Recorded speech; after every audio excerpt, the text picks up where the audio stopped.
Yo, people, welcome back. Lateness is greatness. You already know what time it is. Listen, it's the London Club's Carnage show. Kicking off just 3 minutes past 1. You know, I was going to wait on Toby. He's running a bit late. He'll be joining us in a minute. But I was like, I'm too scared. Do you know what I'm saying? This has all happened because I was late. We're not trying to really take the piss and do that again. Corey, my guy, how are you doing today, bro? I'm sweet, mate. Yeah, not too bad. On the back of a Declan Rice masterclass on Sunday, man of the match. 2 West Ham boys getting man of the match. Tip my cap. Exactly, 100%, man. I'm buzzing. Two West Ham players in the England squad. Life is not too bad, is it? It's a bit sad. Like, it's a bit sad, but like you just got to take the little wins when they come up. So, you know. Listen, people, I don't know whether to go with the cap or to not go with the cap. Like, I've got used to this bald look now, but Corey, what do you think? Do you think the cap's better? Or no, just got a full ball teeth, mate. Just embrace it. Just go with it, yeah. I don't know, man. It's gonna take a while. It's gonna take a while. It's gonna take a while to grow back. What, yeah, so I'm starting to clock. I look old regardless, so it's actually mad for me. Toby will be here soon. I have no idea how late he's running, but we move regardless. People, let me see the live chat. Listen, of course, no cap. Okay, cool. No cap it is then. Of course, no Lee today. Obviously, the passing of Claude. Rest in peace to him. You know, massive condolences to his friends and family. Like I said, on the last stream as well with Gab. So Lee, listen, Lee was a very, very close friend of Claude. I think you all knew that. I'm sure you can all tell from the streams that they had, from the fan cams that they started doing on his channel. And he's known Claude for a long, long time. They go way back, AFTB days and beyond. So, you know, it was a really hard one for him. And of course, you know, it only happened 24 hours ago, basically, in terms of when he found out the news, or just, you know, just over 24 hours. So he's not going to be on the show today. And that's more than, you know, everyone can understand that. So it's just going to be me, Corey, and Tobs. So until Tobs gets here, I mean, topic wise, I mean, I'm kind of like, big up to the mandem in the chat. Thank you so much for the happy birthday messages as well. We are in that period, Corey, where I don't know whether I want to start talking about the Premier League, which is what I do want to start talking about, or we have to continue to drain out the international break, because obviously England play Poland today. No Lewandowski, which I was just informed right now that there'll be no Lewandowski today. Someone's asking me how old I am. 24, bro.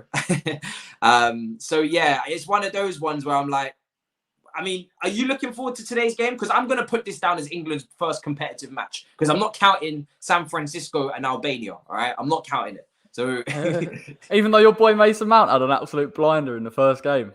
I'm sorry. It was against San Francisco, San Andreas, whatever you want to call it. I don't know who them brothers are. I couldn't name a single player. I'm not counting it, bro.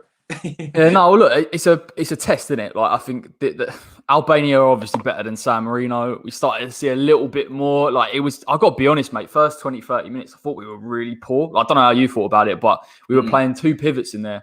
And it was like, and it was just so negative. So again, tonight's one of them things where we've got to be a little bit more ambitious. I'm hoping that this is kind of him phasing in a back 4. Because I think what you saw, and I know it's only in small spells, it's against Albania, but Declan Rice sitting between the 2 centre-backs, more than happy for that to happen if we can get forward Shaw or Reece James or Trent on the other side. So that's the most important thing. I just want to see signs that we're going to be a bit more ambitious going into the tournament. I mean, I guess we'll do half England, 30 minutes, half Premier League preview.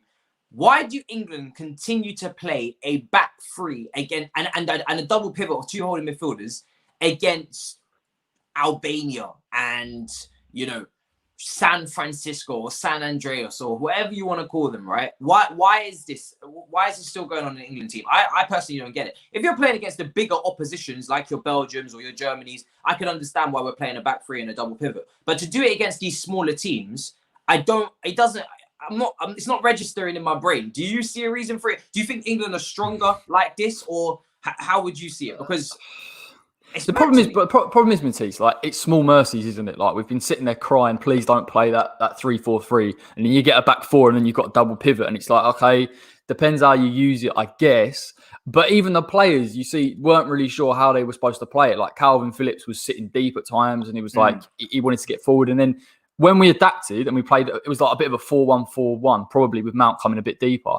It worked. So can he not play a 4-3-3 with just? So we've seen him play a back 3. Now we've seen him play a back 4, but with 2 two holding midfielders. Sorry, that was the mistake. So I meant to say, not a back three, but either we see a back three or we see two holding midfielders with a back four. So we see cautiousness either way. Why can't he just play a 4-3-3 or a 4? Why can't he be a little bit more attacking against those smaller teams and get two players in the half spaces instead of just one? Can he not play inverted fullbacks and try what Pep does at times? Why do we continuously have to be so cautious against these smaller teams? Because I just personally don't get it. I don't know either, but you have to look at it and think England are always going to be on the front foot, or at least play with a high line. And I know Albania didn't score from it, but they did get through.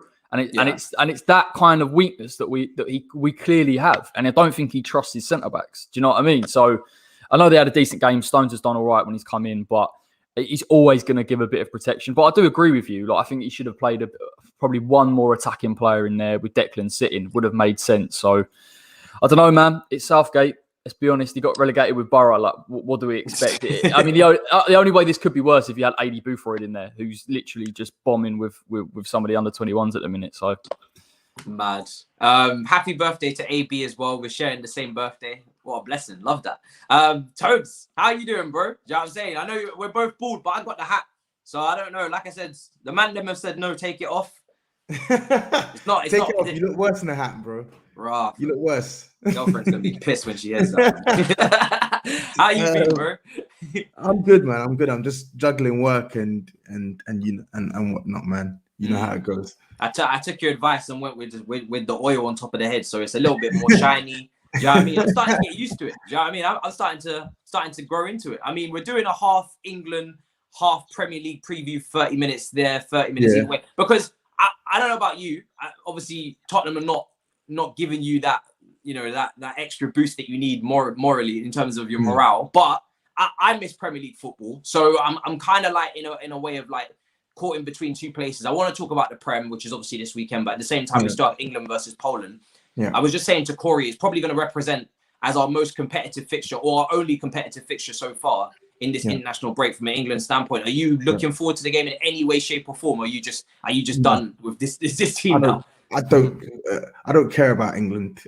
Well, it sounds rough, but I don't care about England. I couldn't care less unless it's the tournament and I'm looking out for the Spurs players that play for England and the English players that I like in the squad. I don't really care. Like, I'm indifferent on what happens with England. I've not watched a single England senior game this international break. I didn't watch them v San Marino. I didn't watch them v Albania. It's a highlights thing. It's a highlights thing for me because it's just boring. It's a waste of my time. So why do that? I've taken the international break as an excuse away from football in terms of watching it anyway. So I've not really watched old TV series and whatnot. Yeah, man. I caught up on WandaVision. I caught up on a few other bits and pieces. It's a much better use of my time than watching England smash up bums for 90 minutes and then brag about it the next day. You sound like Harry Redknapp when he spoke about it on TV. He spoke about, we all get excited about England bashing up all these teams, whether it be Malta, Montenegro, all these teams that they come up against. We did that quiz on the Big Six and it was about European countries that are, don't have any, are not touching the sea or anything. They're not surrounded by the ocean. They're completely just surrounded by other countries. And it was just all of England's World Cup qualifiers. That's basically what it was. Malta, Montenegro, all these guys, Switzerland. And I was just thinking to myself, it's very difficult. I agree with you. Very difficult to get yourself up for these fixtures because England always qualify from their groups. They always smash up everybody. And then when they get to the tournament and it's time to get serious, they don't deliver. And, I'm hoping that's not going to happen with this Euros coming up, but I wouldn't be surprised if that was the case. So it's one of those ones where, yes, Mason Mount had a fantastic performance against San Marino. I think he created 8 chances or something inside 45 minutes or something like that, which beat Xavi's record in his World Cup qualifier. I know everybody's been having good games. Watkins got his goal on his debut and things like that. But when it's up against the opposition that it is, it's very, very difficult for me to be like, all right, that means you're a baller. Because who are they really playing against? If you guys were to rank San Marino Corey, I'll start with you. Where in the league would you give them in terms of in the English divisions? Where would you put them? I don't know, man. Like probably League like One. conference. League Nah, One. I reckon it's like conference, mate. They're horrendous. They're absolutely horrendous. Now, to be fair, haven't they got like a few professional players that are in the third division of Italy? So and I think the English league's more competitive. So maybe conference. They've got a few players that are professional that are in the third division of Italy. Do you know how alarming that is? I know it's mad, but I don't know why we get drawn against them all the time. I don't know what it is. It's the seeding in it or something. So these men are saying that I didn't really commit. I did. I was fully bald, but my hair grows back really quickly, so I'm blessed. I don't know what. So does mine a little bit. Toby, are you just redoing it every day? Bro, I don't. I cut my hair like every 6 weeks. So. Rah, bro.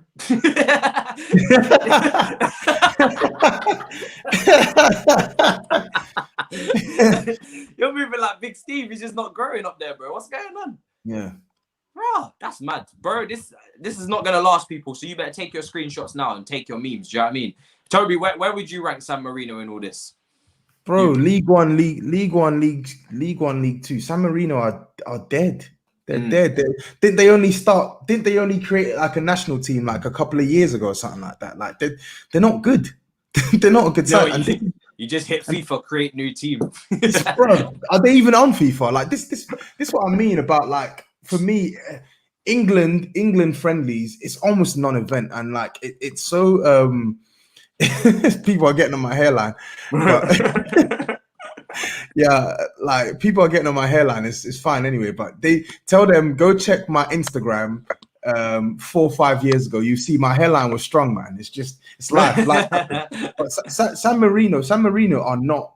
They're not a legitimate team, man. Come on, like we'll struggle to name even 3 players in their lineup, which is why I can't take these England matches seriously.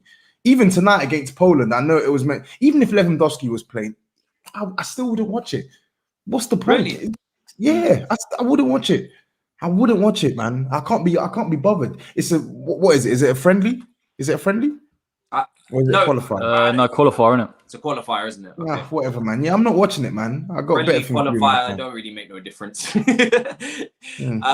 we're gonna move on to club football very quickly then, because nobody's really interested in this Poland game. I think if Lewandowski had been playing, I would have tuned in because I wanted to see our defense cope against a world-class striker. However, no, it's not going to be one of them things.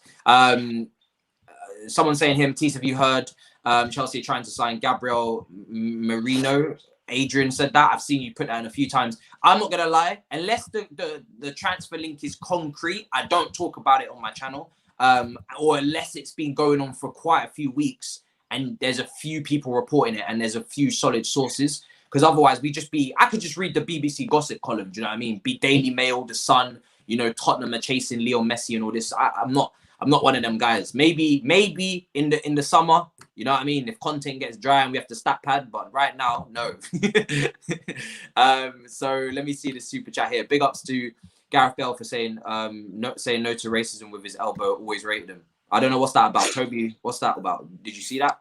I saw a clip of it. Yeah, like that guy who racially abused Glenn Kamara. He was playing for Czech Republic, and I think Gareth Bale went up for a header, and I think he's elbowed him in it. I don't think the ref has seen it, but yeah, I think people are basically saying Bale did it on purpose, basically saying no to racism. Yeah. Oh, mad. I never condone violence, but it is what it is. It's also. I didn't see anything. Do you know what I mean? In a bit.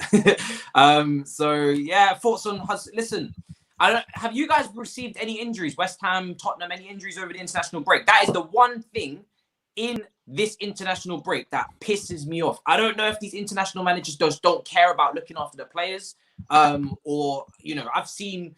Training videos of Real Madrid and Eden Hazard, and they're doing the leg presses and they're stretching their leg out, on the leg extension all the way. You know how you're meant to keep your legs bent? They do straight legs in Real Madrid, and no wonder why he keeps getting injured. Have you guys got any injuries coming back into the Premier League now from international duty? Reguilon didn't. I don't think he got called up for Spain, but I'm hearing that he's got a flipping injury and he's going to be out for the Newcastle game, and it's pissing me off. It's ridiculous. But, for me, I know it's qualified, so maybe you can't say no, but I think for friendlies, you can decide if they can go or not. Corey, have you got any injuries for your team coming up? We haven't got that many internationals, mate. I think we're all right.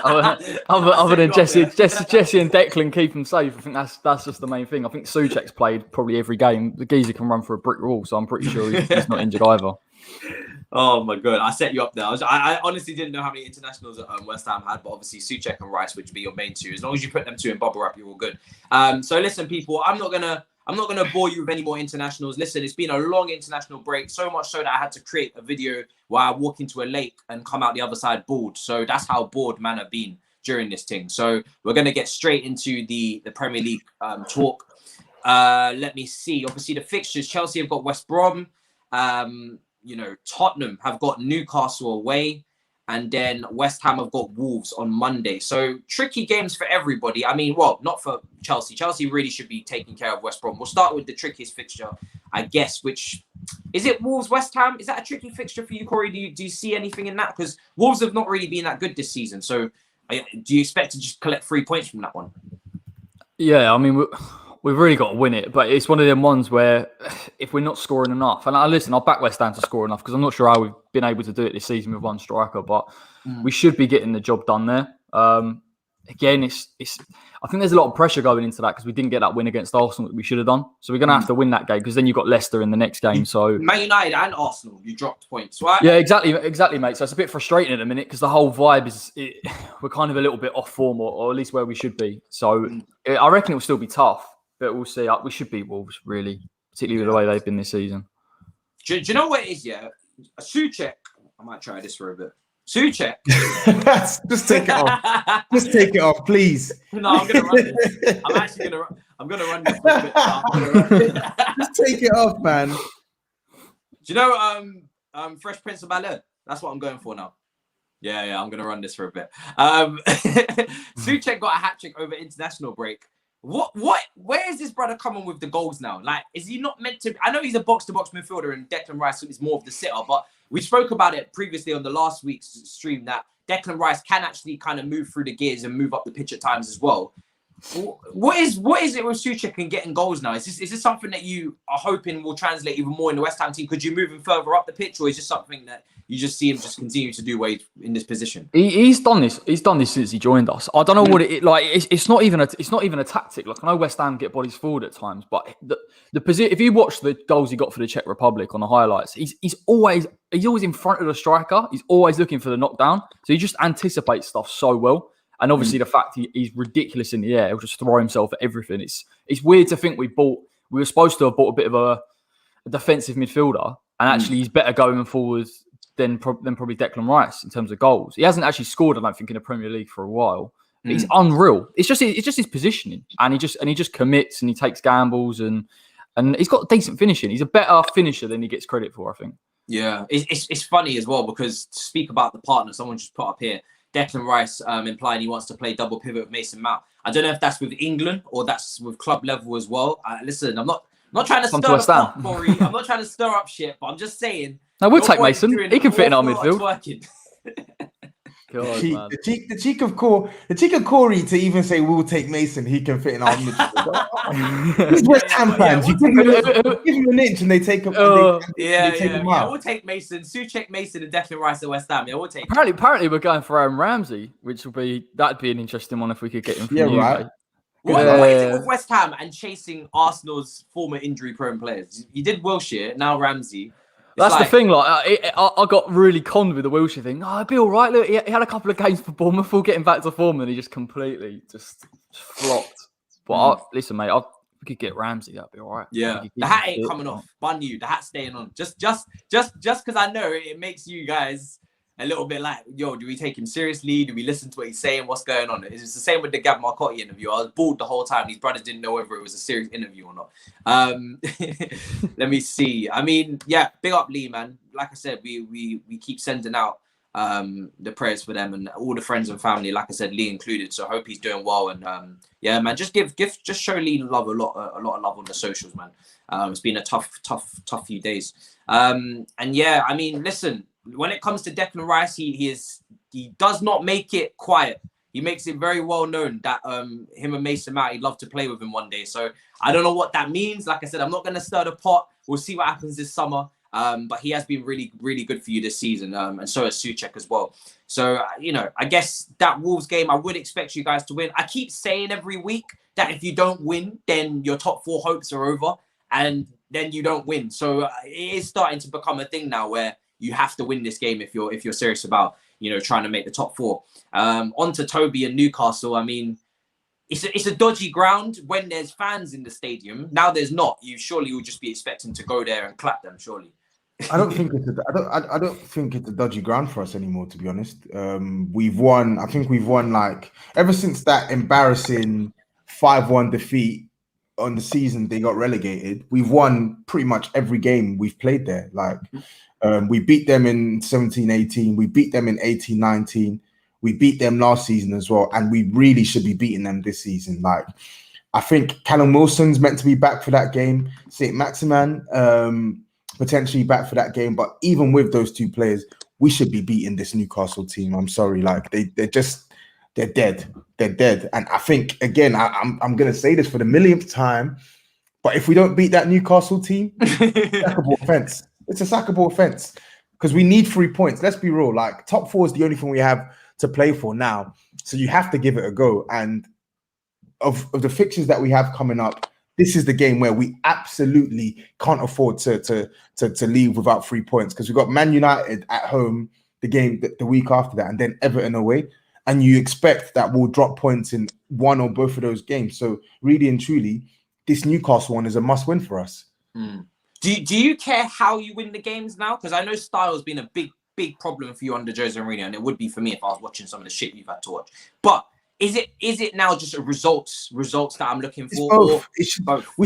It's both. We shouldn't have to he shouldn't have to play like we don't have to play like dinosaurs to beat Newcastle. Same way we don't have to play like dinosaurs to beat Everton.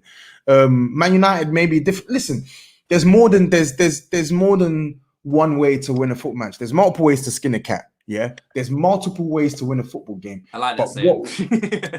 What we don't want is this guy setting us up defensive in all of our games, setting us up to contain pressure when he knows that our defense fundamentally isn't good enough to do that. So that's what I don't want to see. We're playing 1 game a week now, with the exception of the week where we play in the League Cup final.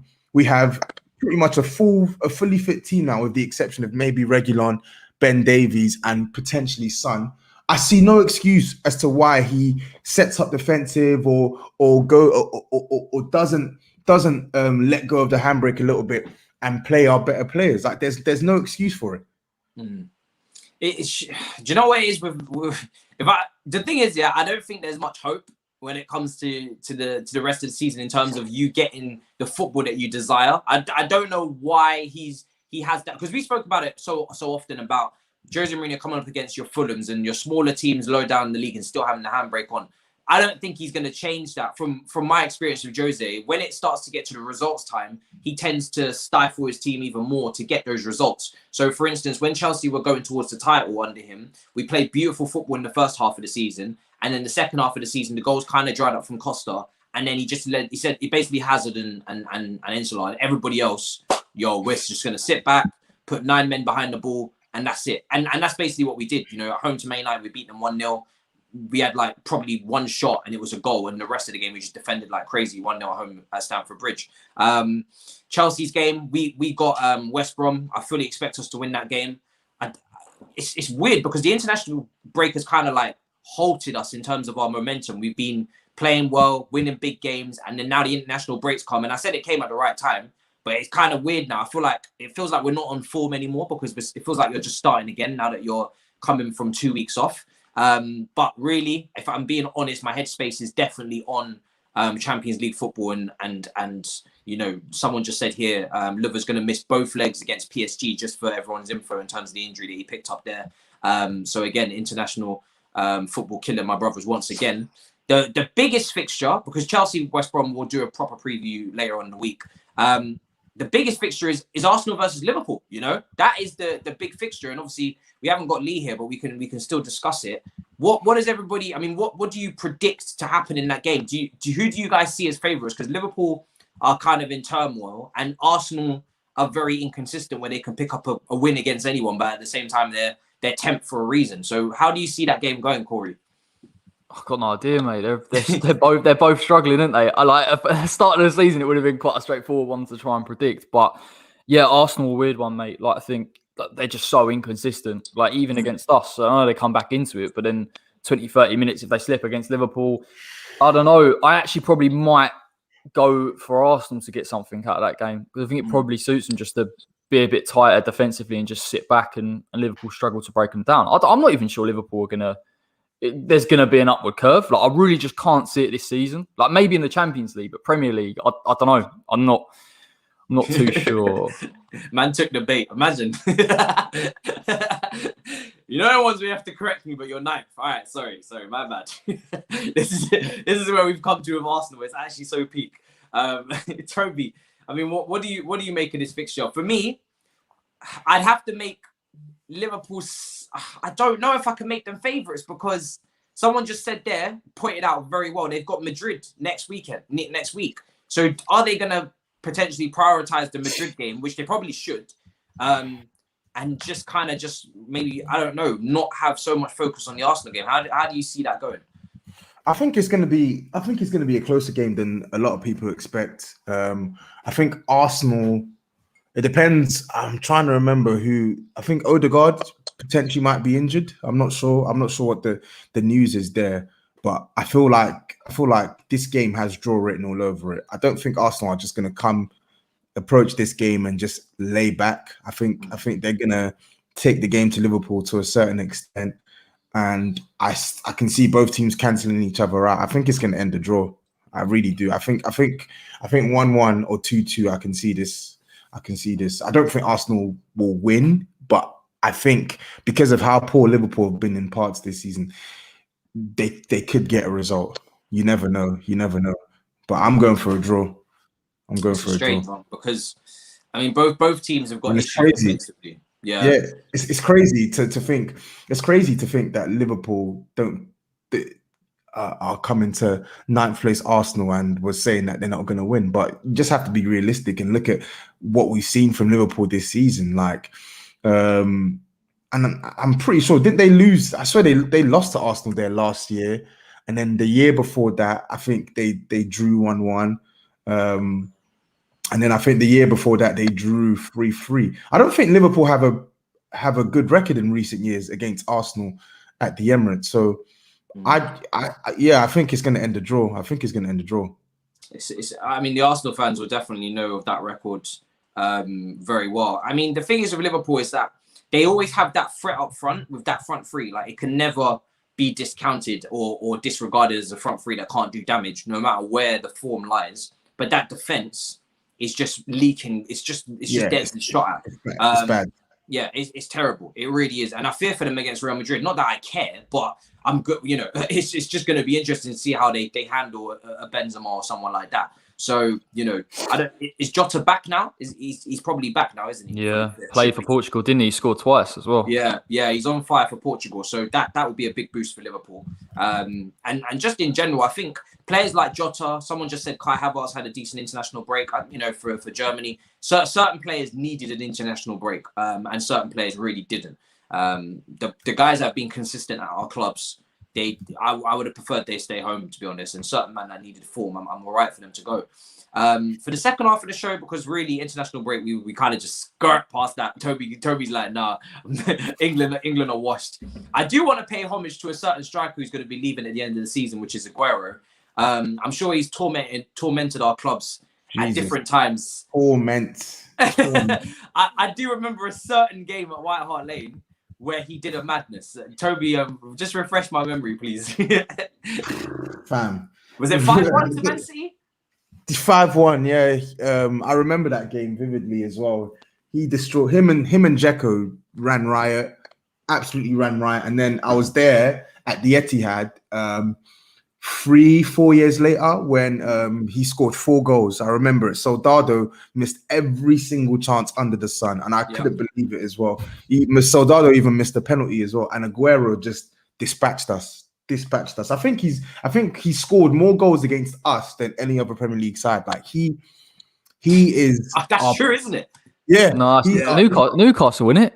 I think I saw some. He might be Newcastle, but I think West Ham are up there. West Ham are definitely up there for how many goals he scored. And I think the biggest testament to Aguero is that, like, there's about probably 10 or 11 teams who can say, yo, this guy's our tormentor, because he literally scores against everyone. Like, his legacy, it's not one to be messed with. And when we're talking about the great Premier League strikers, for me, only Henry is better. Really? So you put him ahead of Alan Shearer, all those guys? I would. I think right now, top 3, Henry, Aguero, Alan Shearer. And then I think you got Harry Kane, who's waiting in the wings, to try and crack that spot. Crack top 3. Because obviously this kind of, like, people are saying this marks the end of an era. You know, the likes of Eden Hazard in the Prem, now Sergio Aguero, David Silva, players like that. Corey, where would you rank Aguero? Because obviously we're going to talk about Kane as well, because I did want to bring up this comparison of where these two rank in all-time Premier League strikers. But do you feel like trophies play a part in that as well? That goes towards your stature and your success, or are you just going to isolate the player? It does, but I hate it when we're judging the quality of players, because people say, well, Harry Kane hasn't won anything. How some people go, how can he be world class? And I think that argument's like so ridiculous, like how consistent he's been. But but I think Aguero, in terms of what you think he symbolises for Man City, in terms of he's a big game player. I think his game to goal ratio is one of the best out of all of those that have scored. Like he's ridiculous, and people forget that he's had injuries as well throughout the years. So he's never really had a fully fit season where you'd think that he probably could have got 30, 35 goals. He's that good, and it's a shame, mate. Like we touched on, like he terrorises every single defence. So we've all had to go up against him. But just as a Premier League, I think it was very similar with Henry, where like people were like, oh, God, he's not playing against us anymore. But just because of the stature of the player, it's like, oh, the Premier League misses that type of character and that type of player. So I'm more interested to see where he goes now, because he's clearly still got a little bit left in the tank. And maybe if he goes, do you think he's finished though? Because I get the feeling that he might be, with all the injuries he keeps picking up.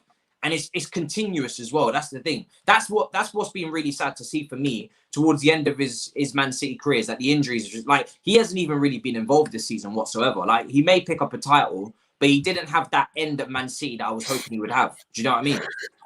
Yeah, but I think it's all about picking the side that suits your strengths. Do you know what I mean? He's still a poacher. He can still finish. I think he has lost a yard of pace, to be fair, but in a possession-based league or in a dominant side, he can still go and probably get 15, 20 goals. But as to the level that he was at, he's not the same. He's completely dipped from that. So, but you reckon the team can get 1-2 years? Said the same about Suarez, and obviously he went to Atletico this season, done a decent job. So you never know, mate.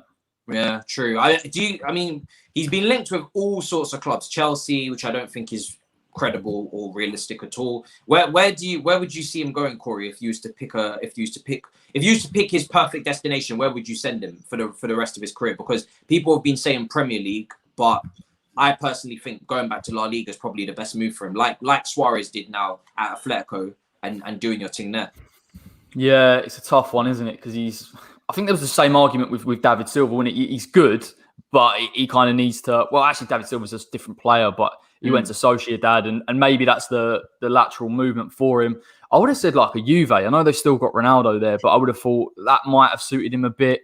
Barcelona with Messi, if they keep Messi for another season, would be an interesting link up between the two. But I think even if he goes to one of these type of clubs, he's only really got 1 or 2 years, because I think he always wanted to go back to Argentina anyway. So it's not going to be a long stint anywhere, I don't think. He's one of them players that seem a bit like he's 32, but for me it feels like he's 34. Am I the only person getting that vibe, or is it just me? Because it feels like years, mate. Yeah, he's been. The thing is with Sergio Aguero, as to why I would potentially disagree that he doesn't have many years left at the top level, is because he started so early at the top level. Like, usually when you see players like Aguero, Rooney start their career at 17, 18 at the top level. Like he was in the Atletico Madrid first team at like what 18, just touching 18, and playing with just with Torres and in that Atletico Madrid team when they had Fernando Torres and they had players like that. Usually when you start so early, you do finish earlier, and I feel like that potentially might just be the thing for him, where it might be his Achilles heel, where he, especially with these injuries now as well. I don't know if Suarez was picking up injuries. That might be the difference as well. But with these injuries that he's picking up, I just don't see him. I mean, it does depend where he goes. I mean, we've seen Santi Cazorla, for instance, go to Spain and do very well for the last couple of years and put up good numbers. Where do you see this all going, Toby? Would you take him at Tottenham if you was to lose Harry Kane? Not as a starter, no, but I would definitely have him as an option to start some matches here and there and be the secondary striker for sure. Because listen, we know he's injury prone. We know he's not what he used to be, but he's still a goal threat. Do you get what I'm saying? So I would definitely have him as number 2, but I don't think I'd have him as a number 1. I just think he's too injury prone for you to have total reliance on Aguero as your primary striker. I think he's destined to go to Spain, to be honest. I just don't know where, but I feel like Spanish league, slower, sort of technical league, it suits him better. Or maybe he might even go back to Argentina, because I think that was always one of the things that he's spoken about, like wanting to go back to Argentina to kick ball as well. So he has nothing to prove. He has nothing to prove. For me, he doesn't. It's entirely up to him and his appetite with the injury problems he has at the moment, whether he wants to stay in a top 5 European league, whether he wants to drop even lower. But for me, he has nothing to prove. He can do whatever he wants now. He's clocked it in the Premier League, and he's done everything he's needed to do in the Premier League. He did say before he left Man City, he wanted to win the Champions League. I mean, that is now looking like the biggest statement ever, because you've got one last chance. And I wouldn't. People keep saying Man City have the best chance in years to win it, but I kind of disagree now with the draw that they've got, because they've been given the most difficult route. But with Sergio Aguero, it's just like Toby said, he ranks him second of all-time Premier League strikers behind Henry. I don't know if I rank him second. He's definitely top 3 for me. I don't know if I rank him second yet. I'm trying to think. Who would you put above him? I don't know. That's why I'm being cautious about it. I haven't fully thought through my list yet. I haven't ranked them in my head. He's second, man. He's got. Let's break it down. He's got the joint highest goals to game ratio ever in the Premier League.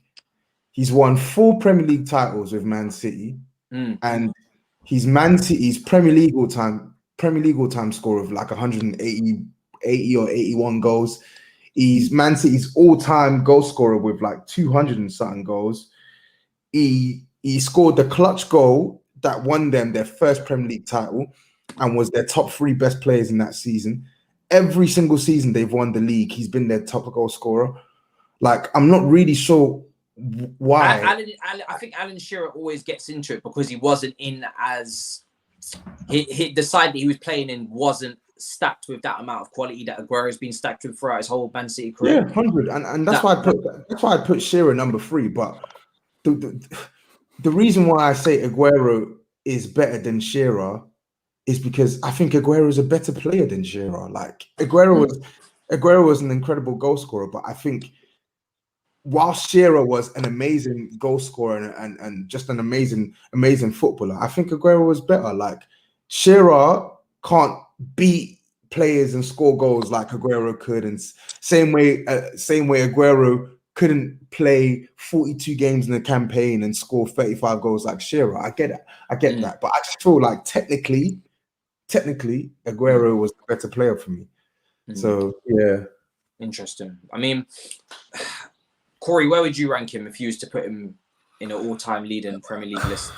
I'd agree with Toby, probably second. Like, I think this is the point. Like, the reason why Henry, he's got a lot of goals, but the reason why he's regarded as the best is because he's an all-round play. He's assists as well. Do you know what I mean? And Aguero clearly gets in there over Shearer probably on his technical ability. And it sounds harsh because there is a decent argument to say that I can't believe Shearer scored that amount of goals in that side, which, again, I get, and you've got to give him credit for, but I think when people remember strikers, they remember their overall play, and the game's changed from that. Like, you used to have like natural goal scorers. Now you need players that can do everything. And I feel like Aguero's sublime, low centre of gravity, could beat men, could long range, short range, link up play, could do so much. Henry, probably the best at it in terms of his pace and like touching, sort of hugging the touchline and coming in. Yeah. So I think they probably have to. But then, because I think this would be a really boring conversation if it was like who scored the most goals, therefore they are the best strikers. Yeah, You know what I mean? It's got to be everything. So some people are bringing Suarez into the conversation. The only reason why I wouldn't bring Suarez in is because the longevity. He wasn't here long enough for me, in my opinion. I don't like if Suarez had stayed at Liverpool and continued to do what he done, then I think you'd have a bigger leg to stand on. But someone's saying that just because he was a bit of a bite merchant doesn't mean he should have been. but how can you have Suarez? How can you have Suarez in the conversation when we haven't even touched on Wayne Rooney? Do you know what I mean? Look at his longevity. Look at the amount of goals he scored. So yeah. I think in terms of pure quality, I'll have no qualms saying for me, Luis Suarez is the best Premier League striker that I've watched in the Premier League in the last decade. So if I'm looking at who's performed the best over a long legacy, you're looking at individual. If I'm looking at like out of the two as a player, which one is the best? I would say that he is. In the last decade, did you say? In the last 10 years for me. Yeah, I would agree. I'm looking at who's performed the best in the last decade in the Premier League. It's Aguero. It's that simple. It's Aguero followed by Harry Kane. Yeah. Man just sleeps. It's no, but it's that simple, bro. It's that simple. And I think with Aguero, you just have to call a spade a spade. Like what he's done since he's come into the league, despite his injuries, is nothing that you can sniff at. Like he has to be top three for me. He has to be. I don't even mind you putting Shearer or whatnot, but yeah, Aguero has to be top three. He just has to. Someone here's got Henry, Rooney, Aguero, Shearer, Drogba. Rooney's not top. I'm sorry. Where does everybody stand on rating Rooney? Because there's a lot of people that don't seem to rate Rooney as highly as other man. For me, I rate him very highly. I didn't like him when he dropped into centre mid. I felt like that was a bit too far. Overrated. But I liked it when he played, obviously, striker in his younger days, smacking in them thunderbolts when arguing with refs. I think Rooney at his best was when Rooney was angry. Like the young, kind of very raw, angry Rooney was kind of the best version of Rooney for me. That Vodafone kit, you know what I mean? That Rooney there for me was the best one when he had the pace. But then obviously as he moved on in his career, he kind of like adjusted his game for other strikers like Van Persie. You know, he played with Tevez, so he could always play with someone, which I did like the fact that he was versatile, he was adaptable. He sometimes played out on the wing, played in the 10, and technically, obviously, Rooney's a very good footballer. So I did like the fact that no matter who came through the door, which is what I massively respect, what I respect Drogba for as well. No matter who came through the door, Rooney was still a constant figure. I mean, where would you guys rank Rooney? Because he was a big game player. I don't think he can get top three. I think he's sort of pushing at it. But Rooney, like you touched on, is the best when he come into United and he was just hungry to score goals. When he started to compensate for everyone around him a little bit, he lost a bit. And I think, I can't remember what season it was. It might have been 2010-11 where he scored like quite a lot of goals and he was like the focal point. Again, he showed you your quality. So I feel like, yeah, he's not in the top three, but we've got to give him some credit for accommodating the players around him. And he's quite selfless in terms of his play. So I think with Rooney, he's definitely in the shout for top five. I think. But of course, you can also say that he's been playing in the Premier League for since he was 18 years old. So he played from 16, 17 through to what, the age of what, 33 years old. So yeah, we're talking over flipping hell, we're talking 15, 16 years playing Premier League football. So you have to commend him for being high up there. And I think he is definitely, without a doubt, top 5, top 10 best strikers to play in the Prem, but I can't put him close to the top 3. Shearer was simply a much better goal scorer. Aguero was a better goal scorer and a better player. And Henry was, we don't even have to debate with Henry. Like Henry is so clear of everyone on that list that it's not worth debating. So yeah, Rooney will get his respect, but I can't put him above those three. I'm sorry. It's an interesting one. I saw Ruud van Nistelrooy put in there as well, but for me, when it comes to ability, I know Ruud van Nistelrooy is a great finisher, but when it comes to all-round ability, I'd have Aguero over him as well. I don't think that's too controversial to say either. Someone said Suarez outscored CR7 and Messi in La Liga. Yeah, 100%. But this is obviously just about Premier League. Let's see. Suarez had one of the best individual seasons ever, but you can use him to disrespect Aguero. What does that mean? You can't use him to disrespect Aguero. Do you mean? Probably retype that. I feel like that's what you said. Toby is bang on. Ability got to be Suarez, but last 10 years Aguero and Harry Kane easy. Harry Kane for me. Van Persie's up there as well. I think when I think of like top. Do you know what? When I think, go on. Do you know what? Just to touch on Harry Kane, the one thing that Harry Kane needs to do for me is move club. And I'm not even saying this because I'm a Chelsea fan and it's Spurs, but he needs to move club and then do it in those finals and decisive. That's all that's missing. If we're being real, for the legacy and for the debate, we just need Harry Kane to do it in those defining moments that decide titles, decide cups, like FA Cups, whatever you want. Because you talk about Aguero and we speak about that moment, he's done it. We speak about Rooney, Champions League final, he's done it. That is the only issue with Harry Kane for me. It's all good scoring loads of goals, but like Corey said, if we was to just say who scored the most goals, but Rooney, then like I said, Rooney lost that. Huh? But Rooney lost in that Champions League final, and they got hammered. They got absolutely hammered that game. But yeah, listen, I get the yeah, pride boss. Honestly, I get the angle you're coming from, but I look at it as Van Persie. Like, look at Van Persie, yeah. Van Persie's season at Arsenal, yeah, before he joined Man United, was for me the best season I've seen from Van Persie. He was excellent. Big games, small games, carrying the team, playmaking. He was excellent. And without a doubt, he was the best player in the league that year. And that was the year when Aguero was playing. So for him to top Aguero that year was no easy feat. So Van Persie's done all that for Arsenal. They finished fourth. So Van Persie then goes to Man United, does the exact same thing, and they win the league. So you see why when Harry Kane has to win, has to score in the decisive game and stuff, blah blah blah. Harry Kane's been deciding games for Spurs for the last 6 years, 5-6 years. So all that's missing for me is you put Harry Kane in a team that's actually equipped to win a title, and this conversation, it goes out the window. It really does. So that's why, for me, Harry Kane, he is on his way to. I haven't seen it, you know. I haven't. My eyes. You have though. Harry Kane is on his way. He does turn up. Harry Kane is on his way to becoming a Premier League legend. If he's not, he's on his way to becoming a Premier League legend, and he's without a doubt, irrespective of trophies, without a doubt, he's one of the best ever strikers to play in the league. But the legacy debate, it gets murky because when you compare his legacy to other players' legacies, we need to see some. For me personally, there needs to be silverware, man. Like there has to be.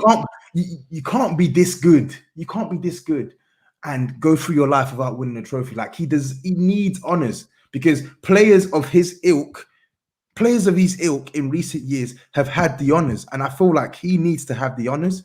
And unfortunately for me, the reason why I'm so headstrong on Harry Kane needing the honors is not because I think he's not comparable to these players. It's quite the opposite. I think he is comparable to these players, but in 10, 15 years time, when football casuals look at the history books, bro, imagine Twitter. It's the truth. 10, 15 years time, they're gonna look, oh yeah, okay, cool. Harry Kane smashed it individually, but he didn't win X, Y, and Z. And I know it's a narrow way of looking at it, but unfortunately, I want Harry Kane's legacy to be to not be for debate. Like, it should not be open to interpretation. It should just be there in your face. He was a great player, and he is a great player, but he needs the silverware to cement his legacy. Yeah.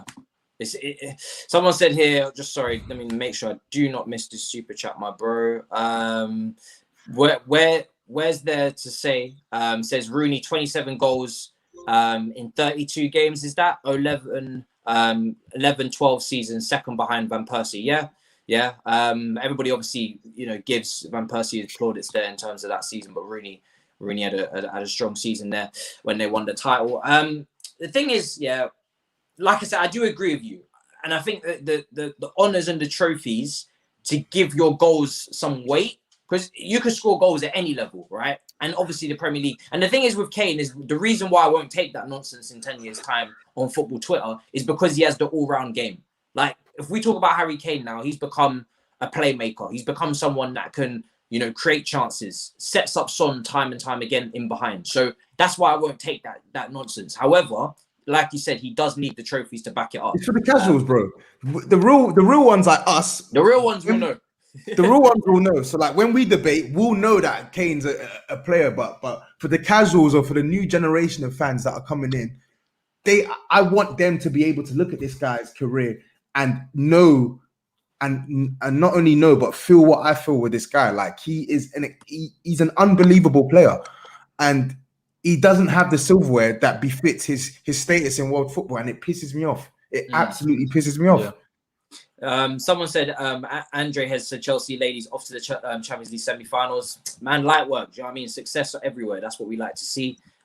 Big up to the Chelsea women's team. Where's to say, so like I said, already spoke on that there. Do you feel like, because this is because this is what older fans will say to us, right? The older fans will be like, you guys haven't mentioned Ian Wright, you guys haven't mentioned Andy Cole. Do you feel like because these players like Aguero, like Henry played in our era that we grew up watching, do you feel like we're naturally biased and not mentioning? I don't think it's a bias. I think Andy Cole without a doubt is Premier League top 10 strikers. Without a doubt, he is top 10 Premier League strikers for sure. Absolute player. But some of these strikers are just better. Henry was much better than Andy Cole.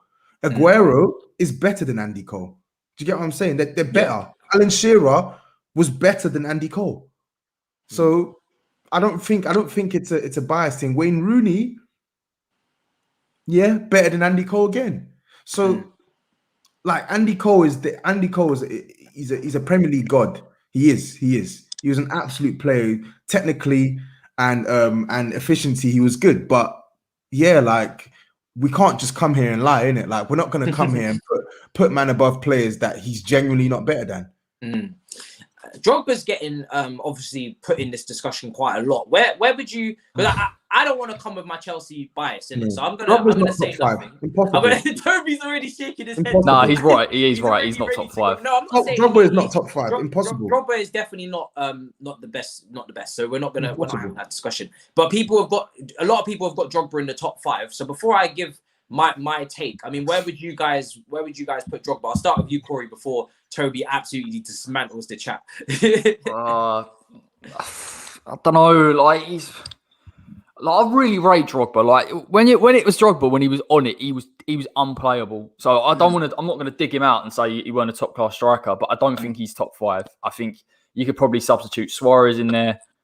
What's it? Henry Aguero. But does Suarez have the longevity? Like, what's the minimum? Well, I don't think it. Do you need that? Do you need the longevity? Can you come into the Premier League and have one outstanding season? Not to say Suarez did, but just to give a hypothetical. Can you have an outstanding season in the Premier League where, say, Messi came over, right, was playing striker and did up 40 goals in 38 games? Would you, or 36 games? Would you then put him into the conversation for all time's greatest striker in the Premier League, or do you feel like you have to do a certain amount of mileage or time before you get into that conversation? Not necessarily. I just think if you make enough of an impact and you actually look at the players, I think Suarez probably offered more. And I hate saying that because Drogba turned up in every single big game. So it's not disrespect to him, but if you were going to tell me who would you rather have in your team, Suarez in that season or Drogba in one of his best seasons, I'd probably just go Suarez. So, is what it is. But these brothers said they want Baptiste back. Which one do you want, fam? Man's doing up Prince and Bel-Air, and now they're saying Take that they off want the hat, bro. Take off the hat, please. What about the forward? No, like that. No, just take it off. I look like I'm going to... You look like you're going on a camping trip, man. Yeah, fam. I look like one of Take the it old off, brothers that are honestly. going on a camping trip, or I'm going to watch the golf. What about backwards? Let me know in the chat. No, man. Come on, man. Allow it, brother. You got to tell me this works in some way. No? All right, cool. I mean, Tobs, what talk to so these brothers are saying you're like a 50-year-old dude.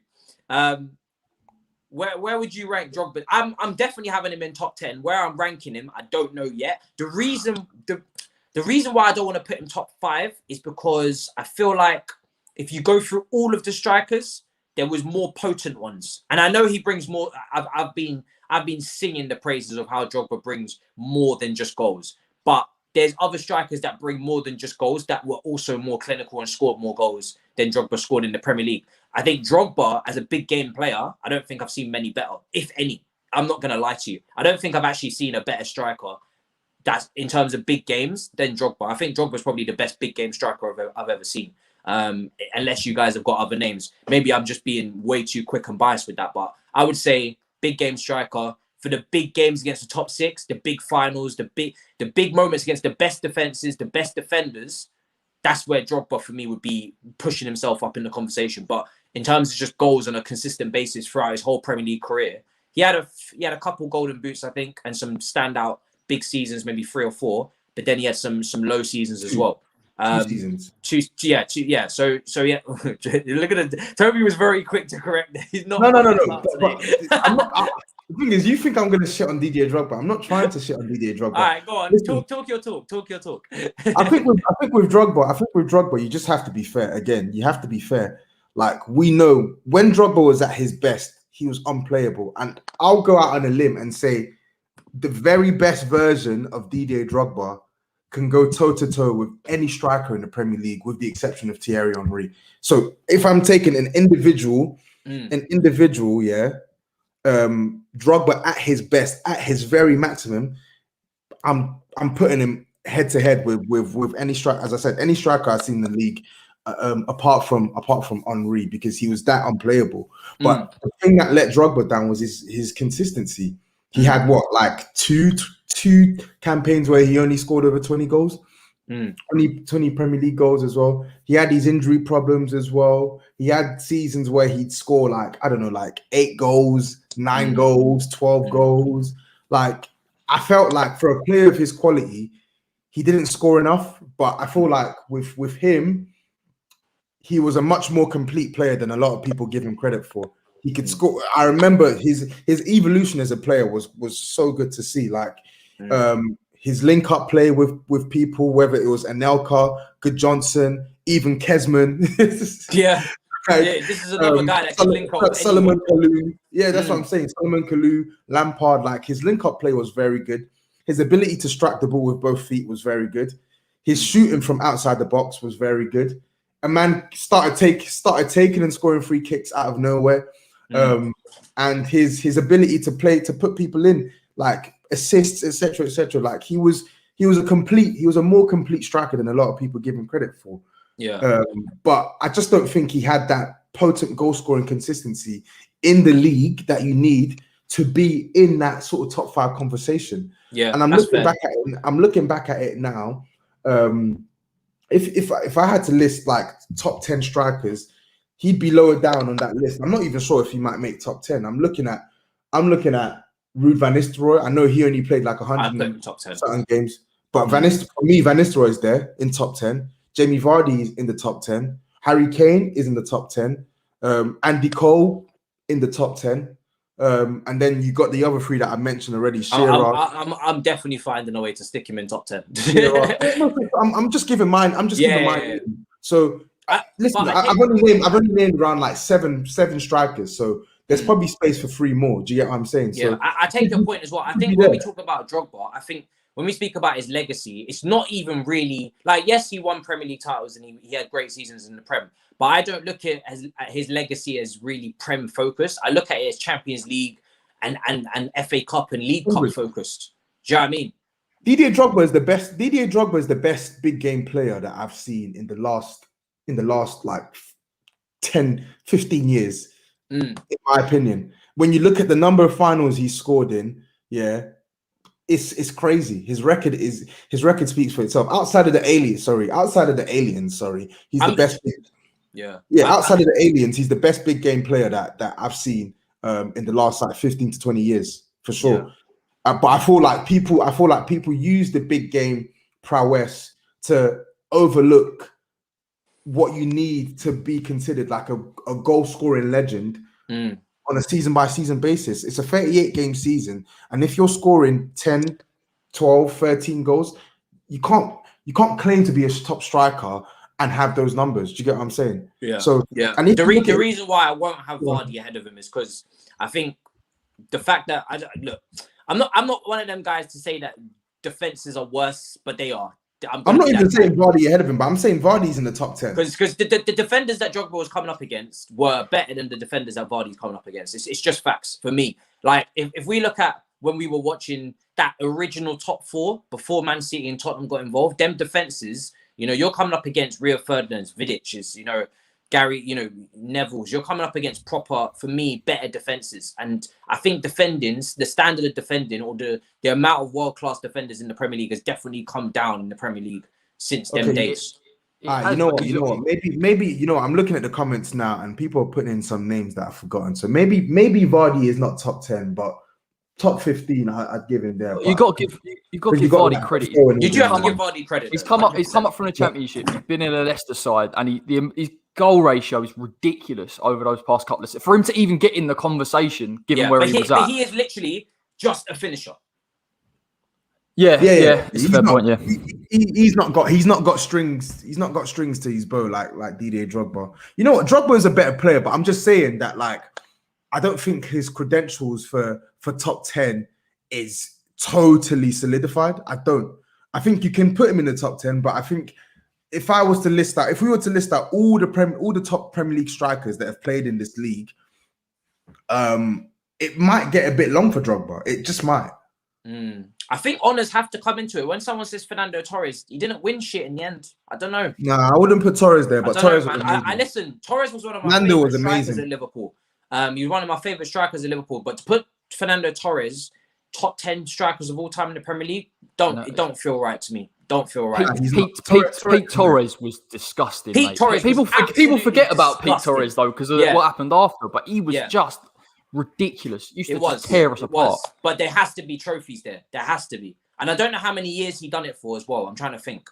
Probably 2-3, wasn't it? I think 2 or 3 years at the top. That's not enough. He signed for them in 2006. Yeah. So he was unbelievable. I loved him. I actually preferred the Liverpool version than the Chelsea version. Like the Chelsea version. What do you mean you actually preferred? It's not hard, is it? because some Chelsea fans. I know, but because he did the Barcelona thing and he won. No one cares about that. He scored a tap in. He scored a tap in a tie that was basically done anyway. but Chelsea fans will get very finicky about Torres. I don't think they would. When you say, but like, if you was to say, was Torres worth 50 million to Chelsea? Some people say he was because he won the Bayern in Munich, he scored against Barcelona, and he had a great. Find me these fans that say this. That's rose-tinted glasses, mate. That's rose-tinted glasses. So we'll do that will be what we end with. Do a quick top 10. We won't forget that. Edin Dzeko, you man are taking a piss now. Top 10. Top 10. Carlos Tevez. I love Dzeko, but nowhere near top 10. It's not hate, but come on now. So Chelsea fans, put in the chat, right? Was Fernando Torres worth 50 million to Chelsea? Let's see, just yes or no. I know there's other. If it's a yes, if it's a yes, they don't deserve to watch football. I know there's other supporters in it as well because it's a London show, but you guys put it in as well. But just tell me yes or no, right? Let's see what we can get. So really, just go quickly in the comments. Yes or no? Was Fernando Torres worth 50 million to Chelsea Football Club, everything taken into account in the end of his Chelsea career. So how many goals did he score for Chelsea in the end? Bro, I have no idea, but not enough. Not enough. So we got a yes, no, yes. He never scored 10. He never scored double figures for Chelsea in the league. Never. That's embarrassing. People are saying yes. There's a lot of yeses. They're crazy, man. They're crazy. It's quite split, but there is a lot of yeses. As is just to.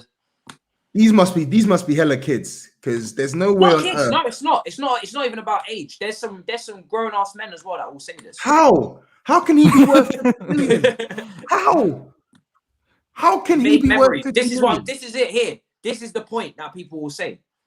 I'm gonna do something now. So Torres left Liverpool, Chelsea in after the 2013-2014 season, and he signed in 2010-2011, right? Yeah, he signed 2010-2011. Yeah. So this is very 50-50. So so hear this one, yeah. So he scored 29 league goals in 133 appearances. This is the point. Read this point, Toby. I've seen this many times before. No, it was. No, come on, bro. Because Come on, anyone you would have won that game anyway. Through. We was going through anyway. But again, it's the memory. It's the Neville commentary. Yeah. Matisse, it's the memory. Yes, cool, but he's not. That's not worth 50 million. Listen, let me tell you this. Fernando Llorente scored against Dortmund, scored against Man City, and was pivotal in Spurs going to the final. But I'm not gonna come here and tell you he was worth the money, because he wasn't. He wasn't, bro. No.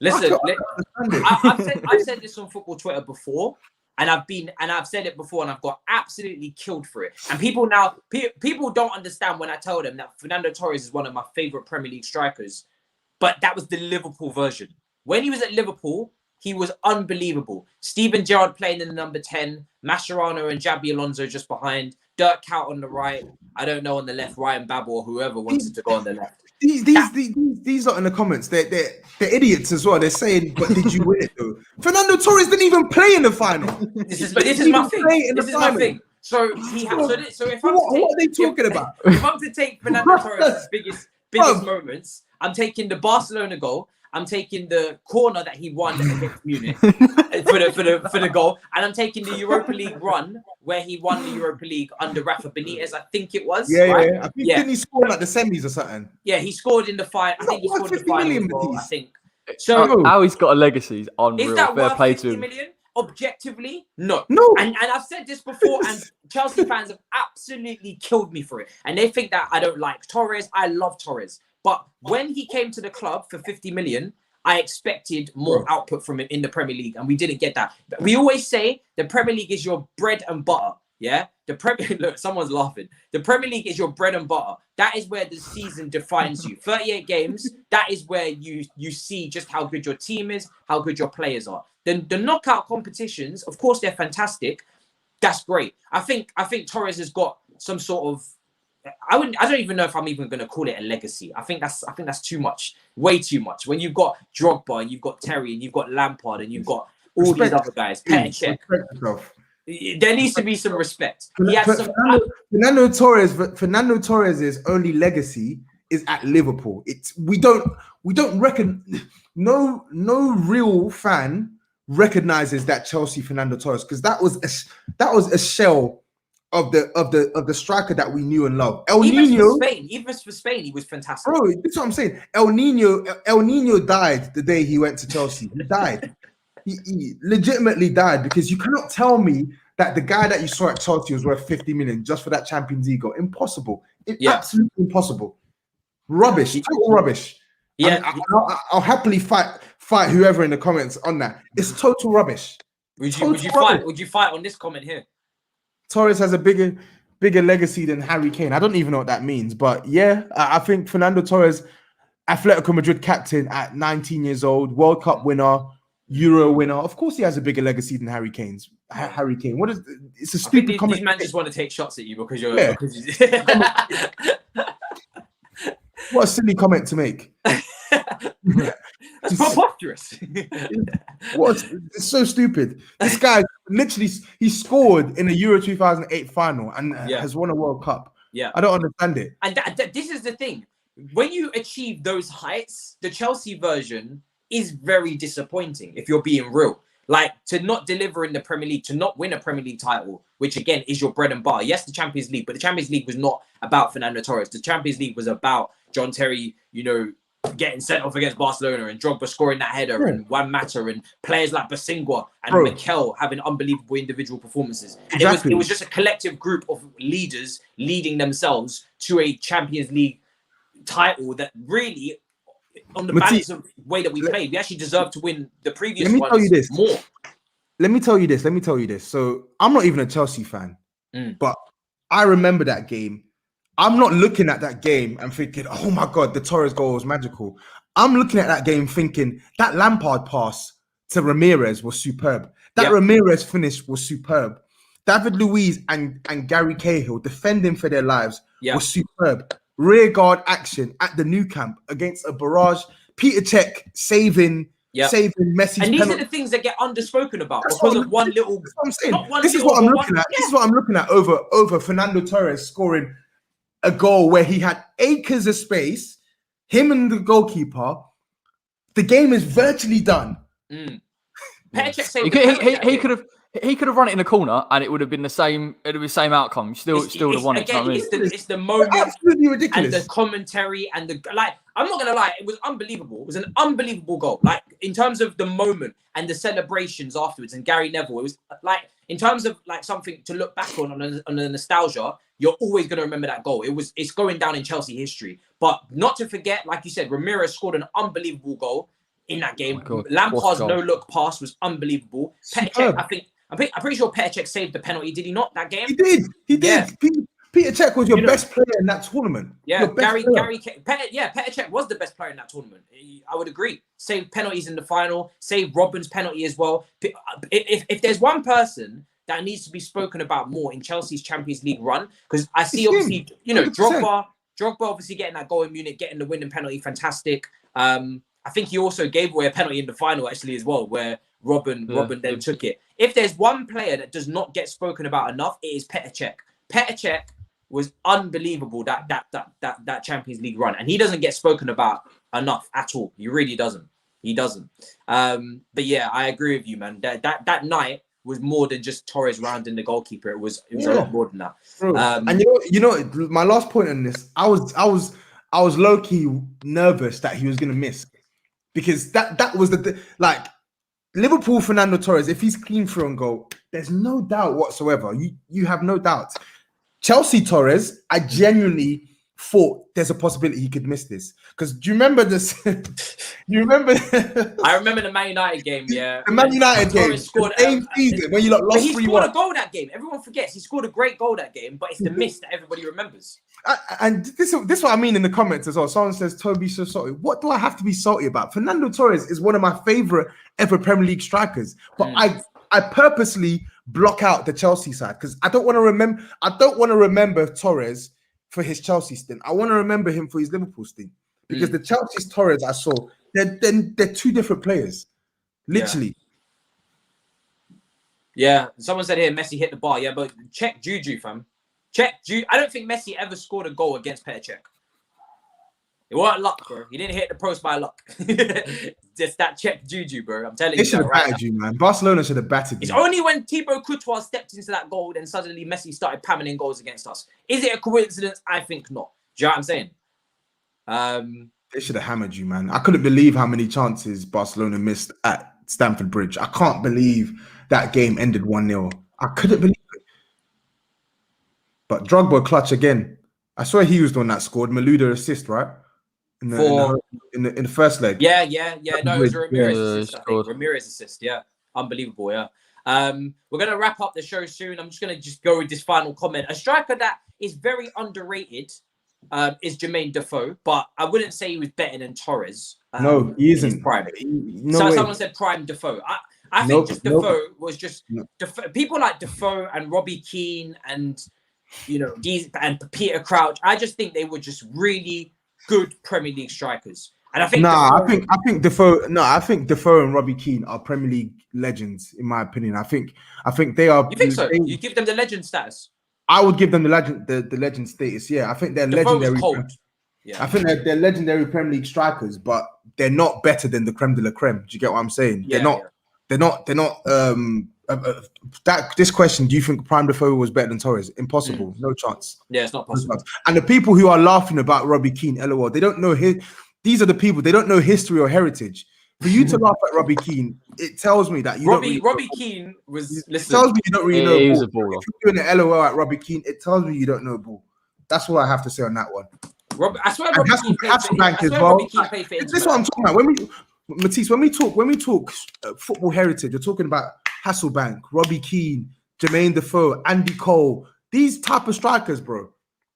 I swear Robbie Keane played for Inter Milan, didn't he? He didn't have a great spell, but he did get that move off the back of his early days at Coventry and Wolves and he played for Inter, but he didn't really bang at Inter. Came to lead, ripped it up. Went to Spurs, ripped it up, and then I think the Liverpool move, he didn't really bang at Liverpool, but yeah. Came back to Tottenham, actually. To Tottenham, and he was past his best, but... Yeah, and then just pammed in LA Galaxy for the rest. Technically, Robbie Keane was so good. So good. I think I would have Jermaine Defoe over him in terms of finishing. Defoe as a finisher was just cold. Absolutely cold. Defoe... Oh. You know, strikers like Defoe and Hasselbank, you have to close them down. Don't give them space to shoot because it's a peak. I don't know what they put in their feet. Honestly, I think they must tape cement to their feet because it's ridiculous. Absolutely ridiculous the way they could lever a ball, man.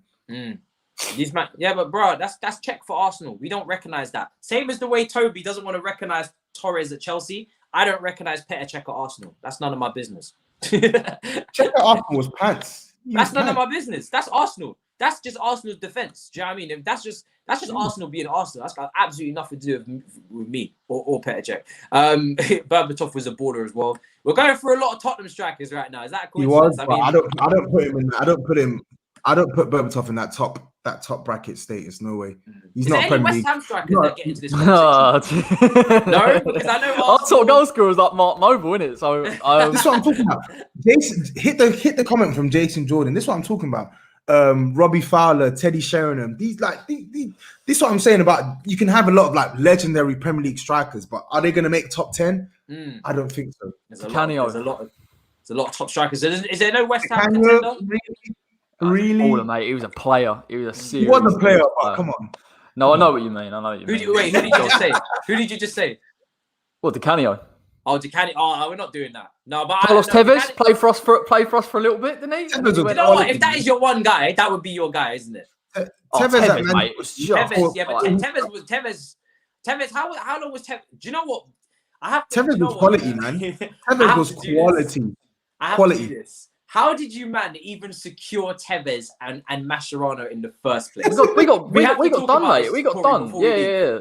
No, I don't know how it. I think Willian's agent is Kia Jarabshin, so he was their agent at the time. Yeah. And they had a lot of dodgy stuff going on where you could do like third-party ownership, which again, Premier League's now like I think it's banned it or you can't do it anymore anyway. So we brought him in.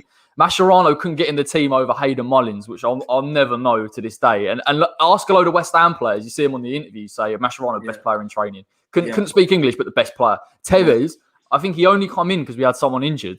Yeah. And he scored. Some of the goals he scored when we stayed up. Forget the Old Trafford one against Spurs, he scored some belters. Middlesbrough, Chelsea. We lost 4-1 to Chelsea, and he scored a banger from the left-hand side, just cut in.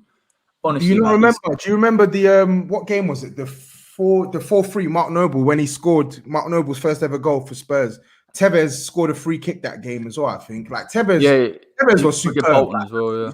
And I think on Mascherano couldn't play because of like a clause in his contract that would have meant you lot would have had to shell out a stupid amount of P if he made some Premier League appearances. So I think that played a part in him not playing. But Kia was a madman. I remember in the summer as well.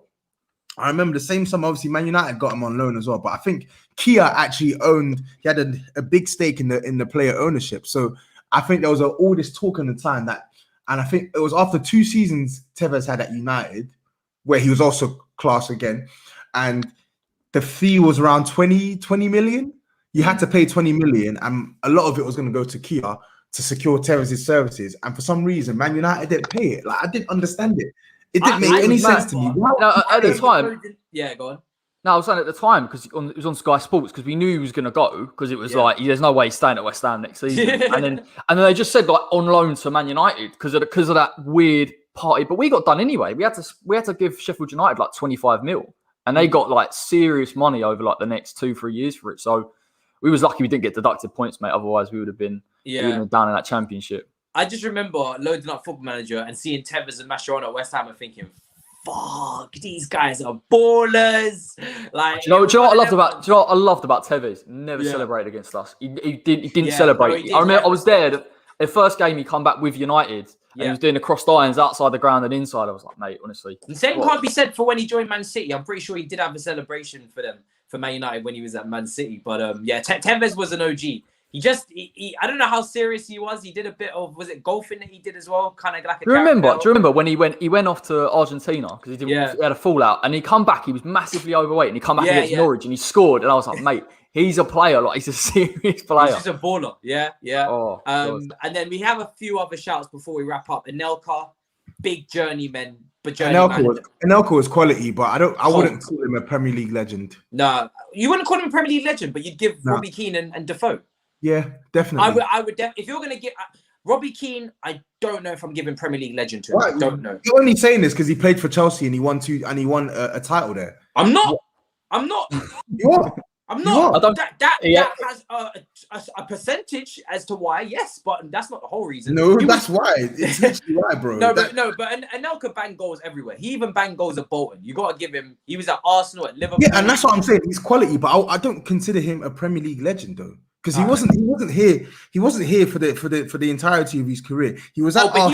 He was here for most of it. Though. Yeah, he was. Yeah, but what I'm saying is he boomed at Arsenal, then went to Madrid for a couple seasons, then came back. I think who was he playing at? So he's playing at. I swear, he's got a golden boot as well. I swear, he's got a golden boot for us. He got a golden boot. He got a golden boot in 08-09. He was sick at Bolton as well. Listen, I like Anelka's quality, but I just think Jermaine Defoe and Robbie Keane, they've got prolonged periods in the Prem. Someone said Robbie Keane's an Irish legend, not a Premier League legend. That's so unfair. That's so unfair, though. Like honestly, like if you remember football back then, he was class. RVP, I think RVP, just to finish up, great striker. Too many injuries, man. Way too many injuries. He could have been unbelievable, but his injuries just stalled him. That Man United season was unbelievable, and he had a good couple seasons at Arsenal as well with Song and Fabregas and whatnot, but just didn't get enough seasons out of RVP. Didn't, and just the one. I think is it just the one Premier League title in the end? And Percy's definitely a legendary striker, in my opinion. When you look at his goals to game ratio as well, and look at what he did at his peak, I think he's there. But of course, obviously, it's the same issue with Didier as well, where in the sense where in his earlier years, because of the injuries and him playing left wing and whatnot, he wasn't like a consistent goal scorer. But the minute he started to get more game time and fitness and play in the middle, the goals kept going up and up and up. So yeah, you man are starting to bring in wingers now. That's a different day. Ronaldo and Bale. We're gonna wrap up now. Listen, because it's been a great stream. We've been reminiscing on some great goals. Sorry, one second, T. Cyrus has said Tobes probably thinks Adebayo is a legend for them. No, I don't. Adebayo was a snake for Arsenal. Listen, Adebayo, when you talk about moments, what we spoke about earlier with Torres, no one will ever forget that Adebayo goal for Man City where he ran over to Arsenal. Oh, mate. That was one of the best moments in the Premier League. I actually thought he may get killed that day. Quality. It was very ballsy from him. But yeah, we're going to wrap up now. Being a good convo, managers putting in stupid names like Peter Under Wiggy now and people like that, and Makeda and whatnot. I mean, Corey, final thoughts, bro, and let them know where to find you. Yeah, find me on Twitter, find me on the West Ham Way. Don't know, mate, really, to be fair. No other final thoughts. Let's get this international thing over and done with and get back to the Premier League. Facts. By the time we speak again, we'll have some results in the bag from the first weekend's round back. Toby, same to you, bro. Let them know where to find you. Anything upcoming for the content? What's going on? Yeah. You tonight, hopefully, if you keep if you reply to my messages instead of being a bad and bougie B on your B. Can we move it to tomorrow? Whoa. It's tonight, bro. It's like 9:45. Okay. All right. Actually, 9:45 is a good time. That's late. All right. Cool. Don't worry. It's before you get some B-day. You know what? From your. No.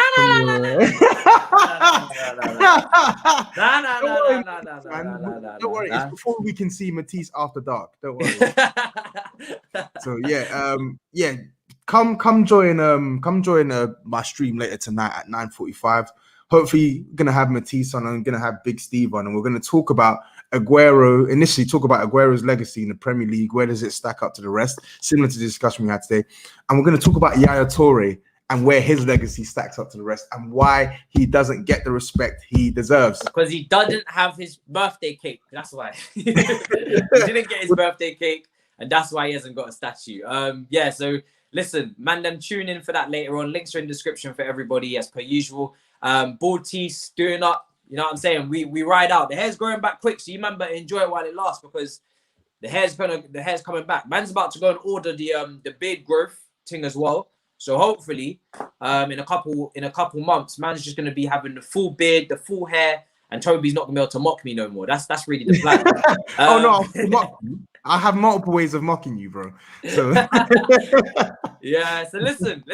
That's what we're striving for. Just lateness is greatness in the hair to come back. Make sure you guys smash a like on the show.